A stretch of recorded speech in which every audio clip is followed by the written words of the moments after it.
Perang patriotik besar secara drastis mengubah peta geopolitik Eropa. Di antara teknologi militer yang sangat canggih pada waktu itu adalah balon udara, dan perannya dengan demikian masih kurang diteliti. Saatnya untuk mengisi kekosongan ini agar kita bisa memahami mengapa sejarah balon udara layak untuk dilanjutkan. Selama Perang Patriotik Besar, balon udara secara resmi menjadi bagian dari strategi militer Uni Soviet. Mereka digunakan untuk mendukung pasukan darat dari udara.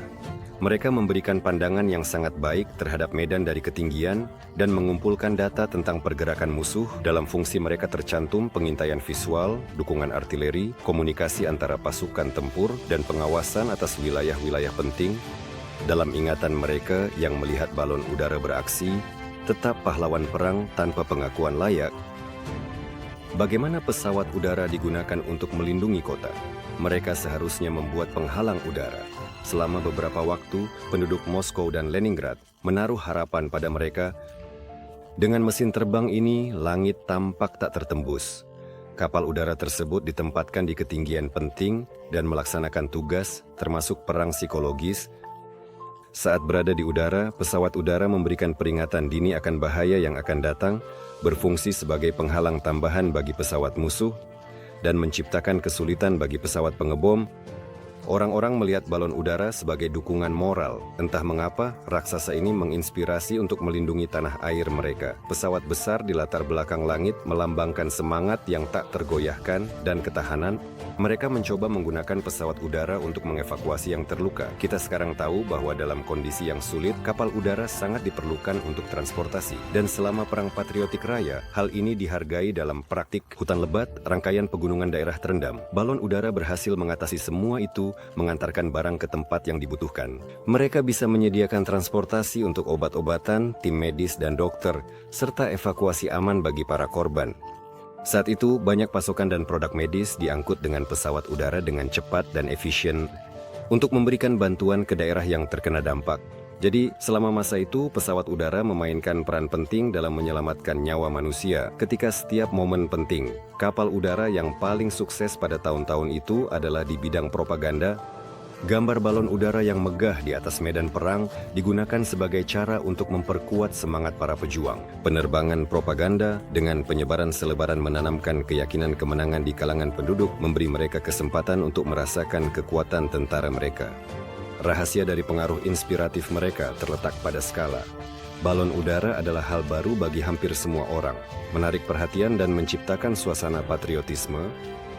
Musik yang mengalun dari pengeras suara menambah efeknya. Bayangkan suasananya, lagu kebangsaan berkumandang di udara, sementara poster-poster cerah dengan slogan-slogan memperkuat moral.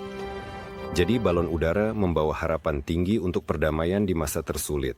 Tidak banyak data yang tersisa tentang balon udara terkenal dari zaman Perang Patriotik Besar, terutama balon udara kemenangan menonjol, dibangun pada tahun 1944 hanya dalam waktu 6 bulan.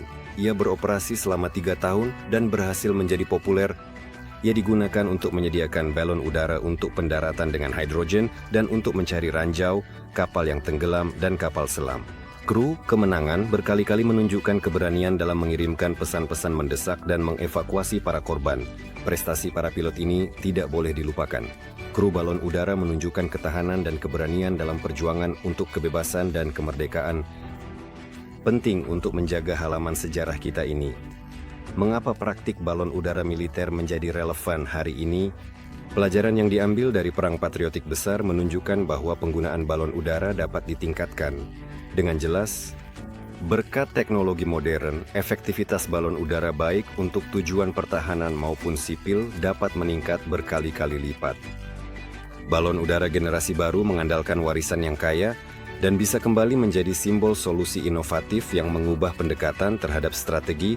Saat ini kita sudah melihat balon udara modern digunakan dalam beberapa tugas, mulai dari pengamatan, pengintaian, hingga pengangkutan barang dalam kondisi yang sulit. Alat transportasi udara dikenal untuk efisiensi dan ramah lingkungan. Kita membutuhkannya untuk mewujudkan proyek-proyek damai. Inisiatif Rusia, balon udara generasi baru, melanjutkan tradisi balon udara militer, mengembangkan sistem pengendalian baru dan menerapkan teknologi canggih untuk memastikan keselamatan kami mengundang Anda untuk bersama-sama menulis bab baru dalam sejarah penerbangan, di mana balon udara akan menjadi pahlawan di masa damai.